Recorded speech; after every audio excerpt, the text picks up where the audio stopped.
arparadio.com की प्रस्तुति इतिहास का अभ्यास। वाचक स्वर संज्ञा टंडन। दक्षिण कोसल की भौगोलिक स्थिति एवं नामकरण। हिंदुस्तान के हृदय स्थल मध्य प्रदेश के दक्षिण पूर्व में स्थित दक्षिण कोसल यानी कि छत्तीसगढ़ का अपना एक विशिष्ट ऐतिहासिक एवं सांस्कृतिक महत्व रहा है। आज का ये छत्तीसगढ़ प्राचीन काल में दक्षिण कोसल, महाकोसल, महाकांतार, दंडकारण्य आदि नामों से जाना जाता था। प्रागैतिहासिक वैदिक, मौर्य, गुप्त, राजपूत, कलचुरी, गोंड, मराठा आदि युगों में दक्षिण कोसल में समय के अनुसार परिवर्तन होता रहा और यहाँ का इतिहास बदलता रहा। विदेशी आक्रमणों एवं विदेशी शासन की स्थापना से भारत में जो भी राजनैतिक तथा प्रशासनिक क्षेत्र में परिवर्तन हुए, उसमें छत्तीसगढ़ कोसल भी सहभागी रहा है। भौगोलिक स्थिति।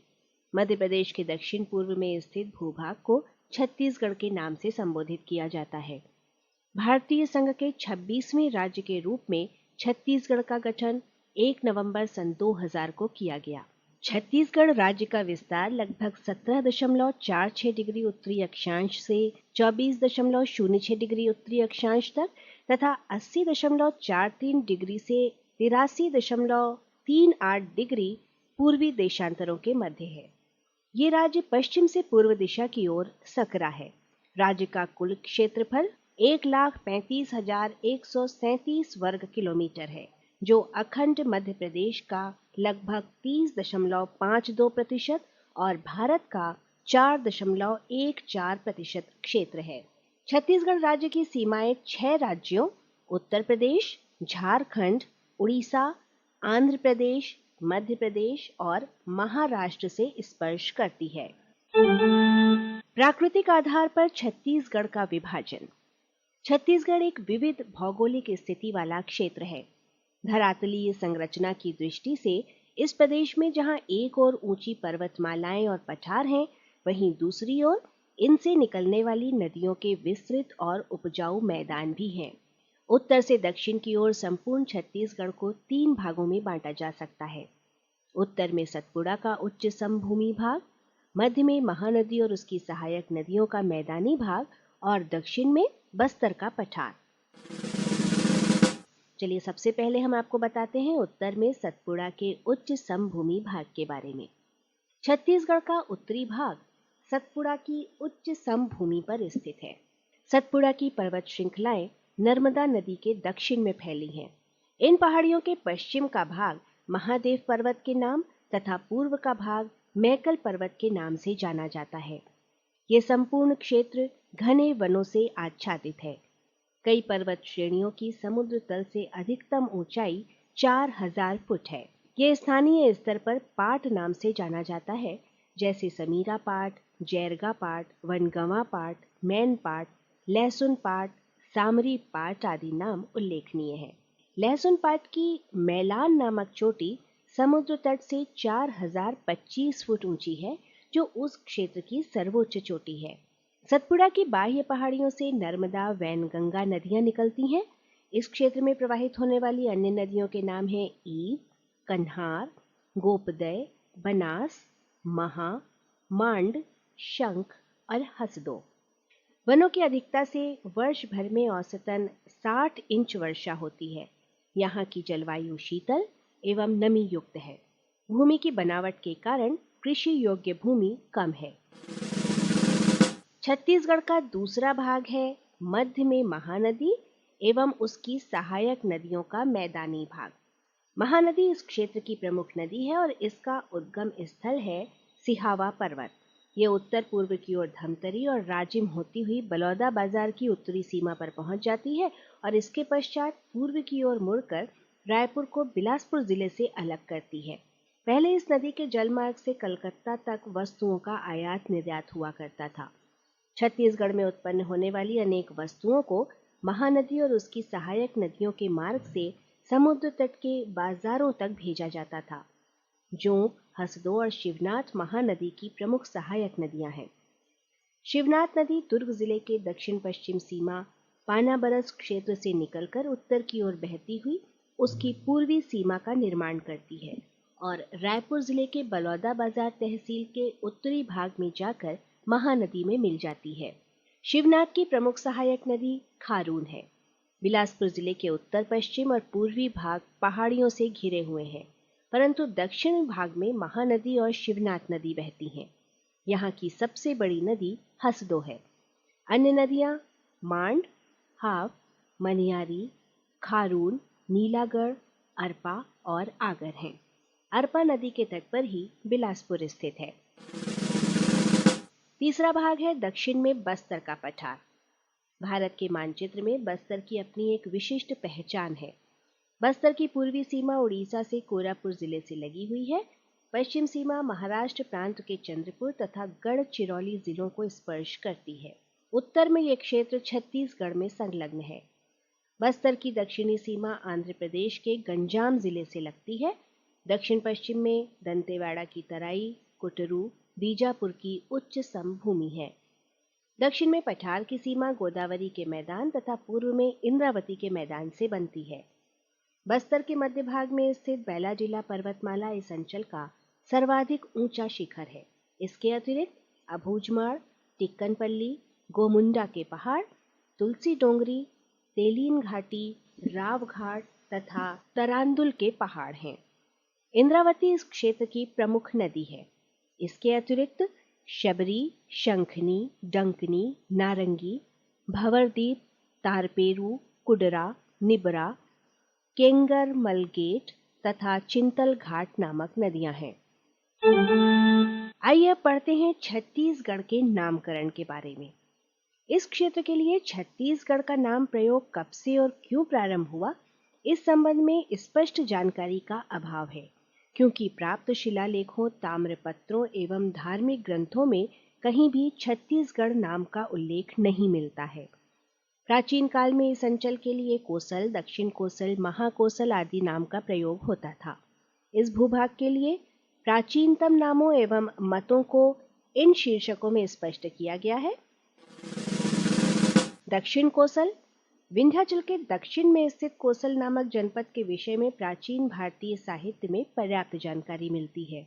उत्तर कोसल यानी कि अयोध्या श्रावस्ती क्षेत्र से भिन्नता प्रदर्शित करने के लिए इस क्षेत्र को दक्षिण कोसल कहा जाने लगा। दक्षिण कोसल के अंतर्गत मध्य प्रदेश का रायपुर, बिलासपुर संभाग एवं उड़ीसा के संबलपुर, कालाहांडी, बलांगीर जिलों का अधिकांश भाग सम्मिलित था। प्राचीन काल में मध्य प्रदेश के बड़े हिस्से का पूर्वी भाग दक्षिण कोसल कहलाता था। भारत के प्राचीन ग्रंथ वाल्मीकि रामायण में दो कोसल का उल्लेख मिलता है, उत्तर कोसल और दक्षिण कोसल। राजा नल ने दक्षिण दिशा का मार्ग बताते हुए विंध्य के दक्षिण में कोसल राज्य का उल्लेख किया है। चेदी देश के राजा बब्रुवाहन, जो अर्जुन के पुत्र थे, की राजधानी चित्रांगदपुर थी, जो कि वर्तमान में सिरपुर है। 6वीं शताब्दी ईसा पूर्व गौतम बुद्ध एवं महावीर स्वामी के काल में भारत देश अनेक जनपदों और महाजनपदों में विभक्त था। छत्तीसगढ़ का वर्तमान क्षेत्र भी दक्षिण कोसल नाम से एक पृथक प्रशासनिक इकाई का निर्माण करता था। अवदान शतक नामक एक ग्रंथ से भी ये जानकारी मिलती है कि महात्मा बुद्ध दक्षिण कोसल आए थे। ह्वेनसांग के अनुसार मौर्य सम्राट अशोक ने दक्षिण कोसल की राजधानी में स्तूप का निर्माण कराया था। अशोककालीन अभिलेख सरगुजा जिले में रामगढ़ पर्वत में सीता बेंगरा और जोगीमारा गुफाओं में भी प्राप्त हुए हैं। अभिलेखीय साक्ष्यों में दक्षिण कोसल का उल्लेख सर्वप्रथम गुप्त वंश के सम्राट समुद्रगुप्त की प्रयाग प्रशस्ति से मिलता है। उसने दक्षिण पथ विजय के समय दक्षिण कोसल के राजा महेंद्र को पराजित किया था। छत्तीसगढ़ भूभाग के लिए प्राचीनतम नामों में ये तो था दक्षिण कोसल नाम। और आइए अब हम जानकारी देते हैं कोसल नाम की। कोसल खंड नामक एक अप्रकाशित ग्रंथ से जानकारी मिलती है कि विंध्य पर्वत के दक्षिण में नागपत्तन के पास कोसल नामक एक शक्तिशाली राजा था।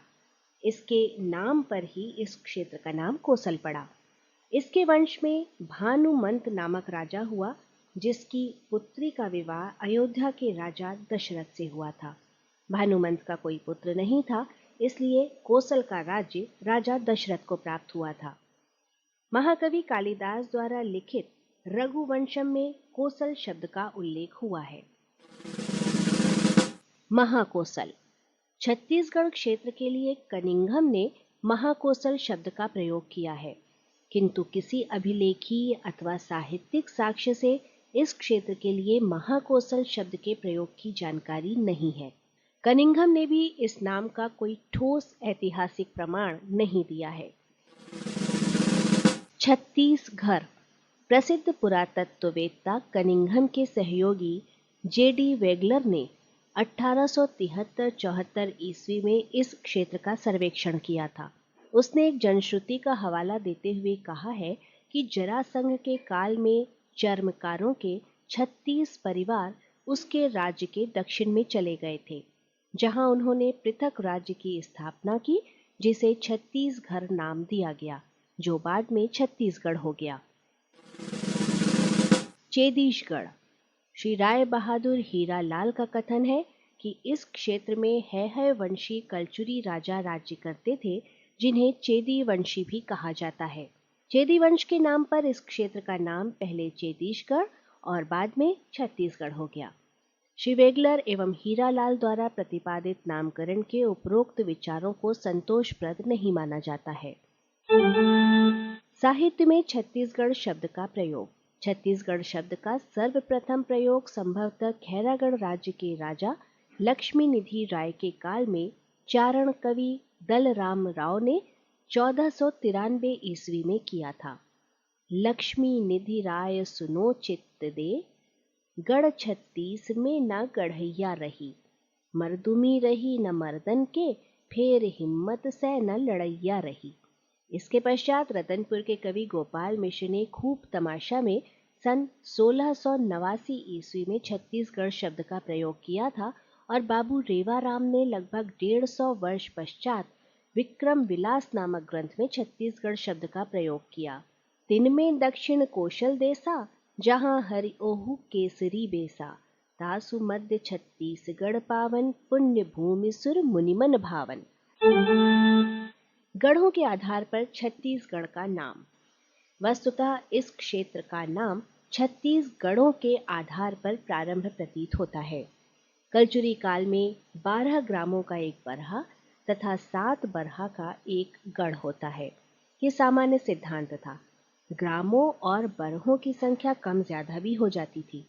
इस प्रकार गढ़ एक प्रशासनिक इकाई थी। कहा जाता है कि शिवनाथ नदी के उत्तर में रतनपुर और दक्षिण में रायपुर के कलचुरियों के अधीन 18-18 गढ़ थे। दोनों को मिलाकर 36 गढ़ हो गए। वैसे गढ़ों की सूची घटती बढ़ती रही है, फिर भी 36 गढ़ों की एक लोकप्रिय सूची उपलब्ध है। वस्तुतः गढ़ों की संख्या साम्राज्य की शक्ति का परिचायक थी। ब्रह्मदेव के खल्लारी शिलालेख में 18 गढ़ों का उल्लेख है। अतः इस क्षेत्र का नाम गढ़ों के आधार पर छत्तीसगढ़ पढ़ना समीचीन प्रतीत होता है। चलिए हम आपको इन 36 गढ़ों की सूची भी बताते हैं।